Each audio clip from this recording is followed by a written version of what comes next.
Allah Subhanahu wa taala tutup dengan penutup, ya, dengan tirai, dengan apa yang jelas, tidak ada orang yang melihat. Hanya dia dengan Allah Subhanahu wa taala. Tidak ada yang ketiga, hatta penerjemah pun gak ada. Ya. Yang dulu di dunianya kerja bareng, main bareng, kecilnya bareng, dewasa bareng, gak ada. Yang dulu di dunia punya pimpinan dan dia sebagai anggota pimpinannya pun gak ada. Yang dulu jadi pimpinan dan punya ajudan, punya prajurit bahkan nggak ada. Dia akan menghadap seorang diri di hadapan Allah Subhanahu wa taala. Hatta seorang istri dia akan menghadap Allah dengan sendirinya. Seorang suami hanya akan menghadap Allah Subhanahu wa taala dengan sendirinya. Ma min ahadin illa sayukallimu rabbuh laisa bainahu turjuman. Gak ada orang yang ketiga sama sekali.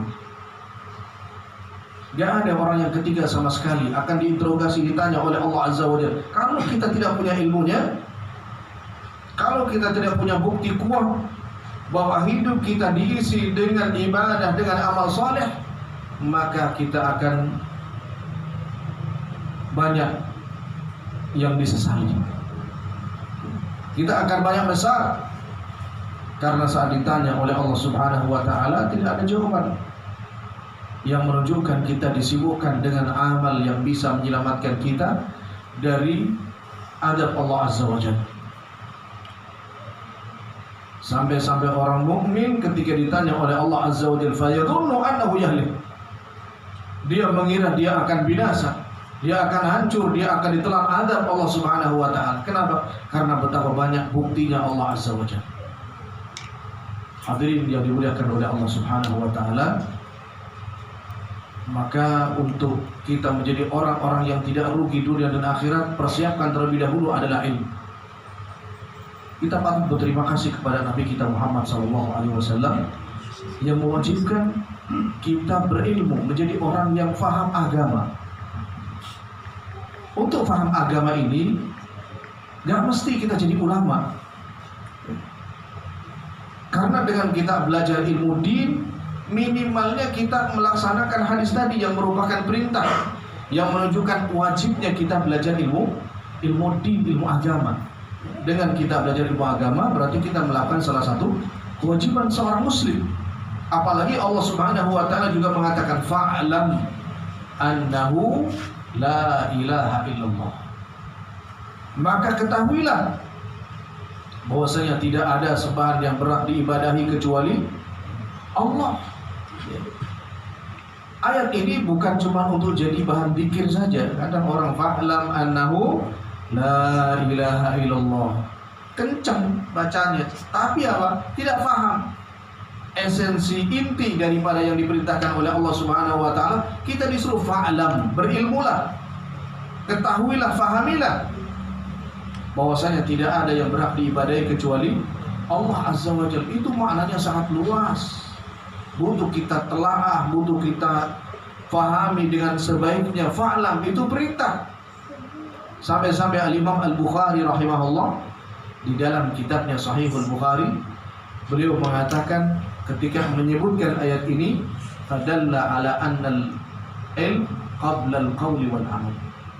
Beliau menyebutkan bahwa ayat ini menunjukkan bahwasanya kita dituntut, kita sebagai seorang muslim, kita sebagai manusia dituntut untuk memiliki ilmu.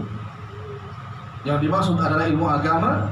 Kita dituntut untuk belajar ilmu agama sebelum kita mengucapkan, sebelum kita beramal, sebelum melakukan amal ibadah. Kebanyakan saudara-saudara kita kaum muslimin ini mengamalkan dulu, ya. Mengamalkan dulu, tidak tahu ilmunya. Ini keliru besar. Kalau orang misalnya nggak tahu mengemudikan pesawat, kemudian disuruh mengemudikan pesawat, kira-kira apa jadinya? Ya kapal maburin deprok. Orang bisa mabur malah ngumpul meledos. Kenapa? Karena nggak ada ilmu. Orang pilot mau belajar mengendarai, mengemudikan pesawat, belajar dulu. Kita mau mengendarai sepeda, ya belajar dulu. Tahu, oh ini setangnya, oh ini joknya, ini pedal dan lain sebagainya.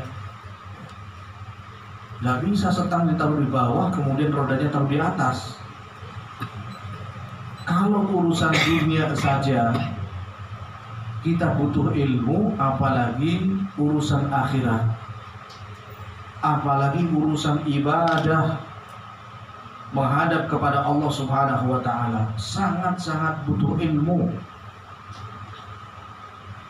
Ibnu Utsaimin rahimahullah, beliau mengatakan setidaknya orang yang belajar ilmu agama meniatkan 3 hal. Meniatkan 3 hal. Yang pertama adalah beribadah kepada Allah Azza wa Jalla biraf'il jahl an nafsi. Niat ibadah kepada Allah Azza wa Jalla untuk menghilangkan kebodohan dari dirinya. Untuk menghilangkan kebodohan dari dirinya. Jadi niat yang paling utama ketika kita belajar adalah beribadah kepada Allah. Mana bukti kita beribadah dengan kita duduk di majelis ilmu, duduk belajar ilmu agama? Di dalam ayat tadi, fa'lam annahu la ilaha illallah. Ayat ini perintah kita untuk belajar tentang la ilaha illallah. Demikian juga hadis Nabi SAW tadi, talabul ilmi fariidatun ala kulli muslim. Dimanapun kita belajar, dimanapun kita duduk ngaji, niati untuk ibadah kepada Allah Azza wa Jalla, untuk menghilangkan kebodohan dari diri kita. Sehingga kalau kita tahu, kita sadar kita ini bodoh. Wallahu akhrajakum min butuni ummahatikum la ta'lamuna syai'an. Kata Allah Subhanahu wa Ta'ala, dan Allah Azza wa Jalla yang mengeluarkan kalian dari perut-perut ibu-ibu kalian dalam kondisi kalian tidak faham apapun. La ta'lamuna syai'an. Sehingga pada asalnya bahwasanya manusia adalah al-jahl. Pada asalnya manusia itu bodoh. Pada asalnya manusia itu bodoh. Bodoh dengan akhirat, bodoh dengan masalah agama, bodoh dengan masalah ibadah. Makanya diwajibkan untuk belajar, karena memang pada asalnya manusia itu bodoh, tidak faham dengan jalan-jalan keselamatan, tidak faham caranya untuk mendapatkan ridha Allah Azza wa Jalla, tidak faham cara untuk masuk ke dalam surga dengan diridhai oleh Allah Azza wa Jalla, tidak faham cara untuk menyelamatkan diri dari azab Allah Azza wa Jalla. Dari situlah kita dituntut untuk belajar ilmu agama. Kalau seorang sadar bahwa menuntut ilmu agama ini adalah ibadah kepada Allah Azza wa Jalla, bahkan itu termasuk ibadah yang agung. Al-Imam An-Nawawi rahimahullah, Al-Imam An-Nawawi dalam kitabnya Syarh Majmu' Syarh Muhadzab,